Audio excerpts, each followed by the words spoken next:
प्रिय विद्यार्थियों, गत कक्षा में हमने न्याय दर्शन के मत में षोडश पदार्थों पर विचार किया था। इसी तत्व मीमांसा को आगे बढ़ाते हैं। हमने द्वादश प्रमेयों के संबंध में चर्चा प्रायः कर ली थी और इनके अतिरिक्त भी जो तत्व या प्रमेय कहे गए हैं वे हैं द्रव्य, गुण, कर्म, सामान्य, विशेष, समवाय और अभाव। इनके विषय में भी हम चर्चा करेंगे न्याय दर्शन के संबंध में बात करते हुए अथवा वैशेषिक दर्शन के संबंध में चर्चा करते हुए, क्योंकि इनका विवरण दोनों ही दर्शनों में समान ही है। इसके अतिरिक्त जिन विषयों पर बात करनी है वे है जीव, जगत, आत्मा, मोक्ष और मोक्ष का मार्ग और अति महत्वपूर्ण ईश्वर तत्व। तो मैं ऐसा समझती हूँ कि हम सबसे पहले ईश्वर तत्व पर बात करते हैं, क्योंकि न्याय का यह मानना है कि जब तक ईश्वर की कृपा न हो तब तक जीव यथार्थ ज्ञान को प्राप्त कर ही नहीं सकता। उसे मोक्ष की प्राप्ति तभी होगी जब ईश्वर की दया होगी, अनुकंपा होगी। तो इस प्रकार का जो तत्व है वह तो प्रथम सोपान पर ही ज्ञातव्य है। इसलिए आज हम ईश्वर पर विचार करते हैं न्याय दर्शन के अनुसार। न्याय कहता है कि जीव जैसे कर्म करता है उसी के अनुसार ईश्वर इस जगत की सृष्टि करता है और उस जीव को सुख या दुख प्रदान करता है। इस तरह ईश्वर ही जगत का आदि सृष्टा है। वह किसी शून्य तत्व से संसार को नहीं बनाता, अपितु जो नित्य परमाणु हैं, दिक्, काल, आकाश, मन, आत्मा इत्यादि से इस जगत को रचता है। ये जो नित्य सत्ताएं हैं ये ईश्वर के साथ सदा रहती हैं और इन सब का जगत में रूपांतर हो जाना ही न्याय के मत में सृष्टि है।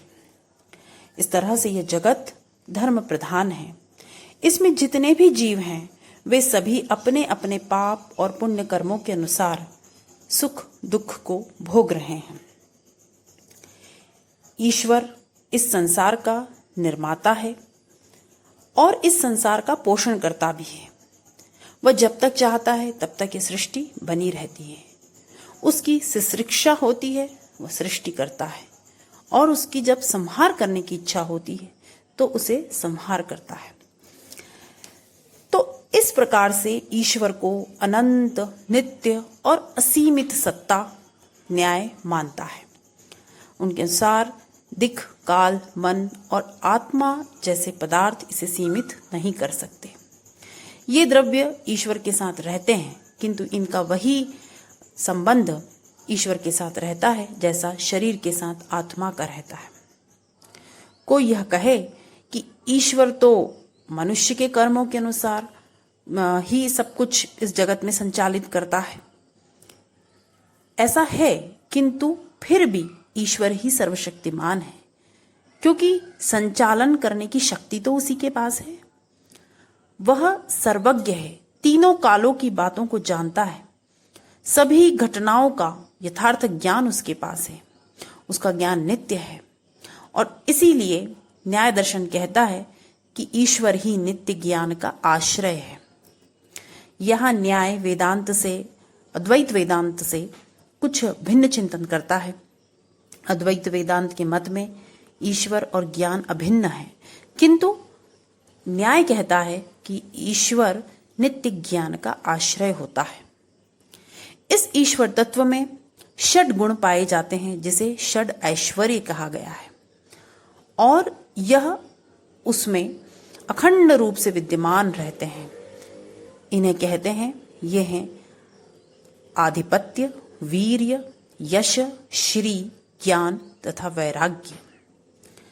इस प्रकार ईश्वर सर्व प्रधान सत्ता है। वह इस संसार का निमित्त कारण है और एक दृष्टि से वह प्रयोजक कारण भी है, क्योंकि वह जीवात्माओं के कर्मों के अनुसार उन्हें प्रेरित करता है, उन्हें फल प्रदान करता है।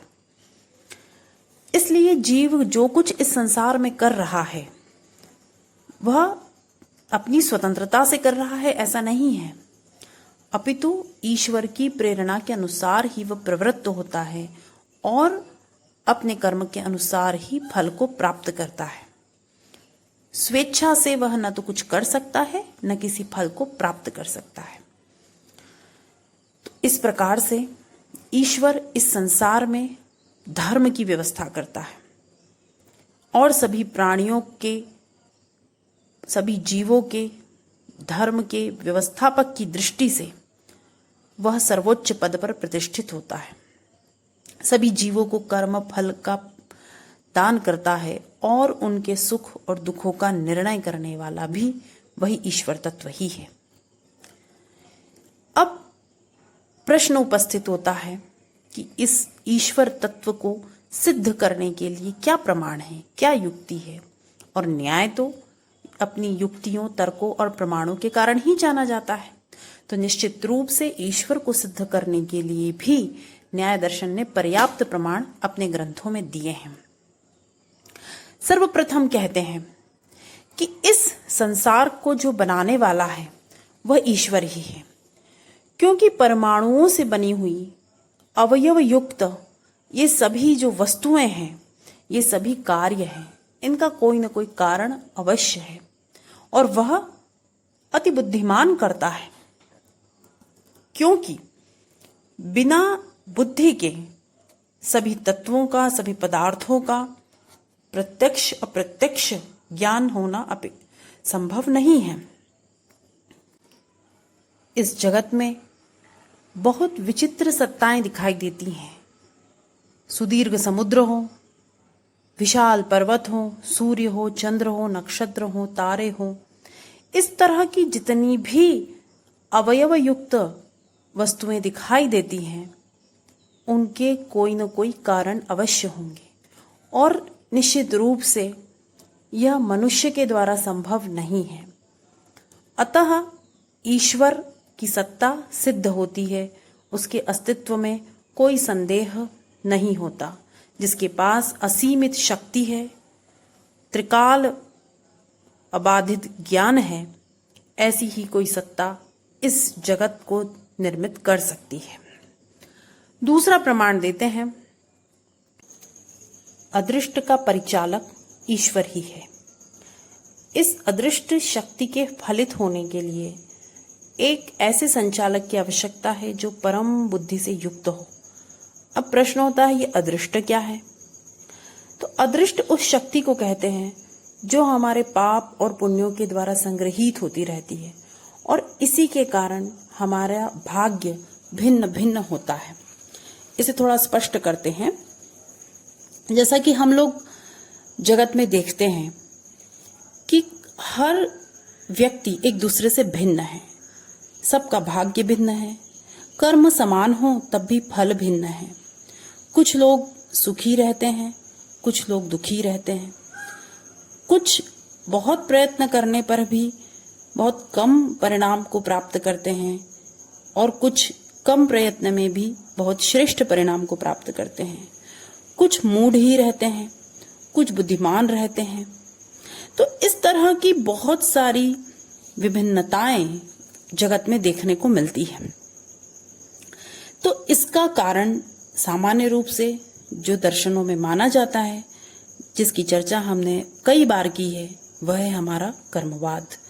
जो गत जीवन के कर्म हैं और जो इस जीवन के कर्म हैं, जो हमारा प्रारब्ध है, उसके अनुसार यह सब कुछ सत्ता चलती रहती है।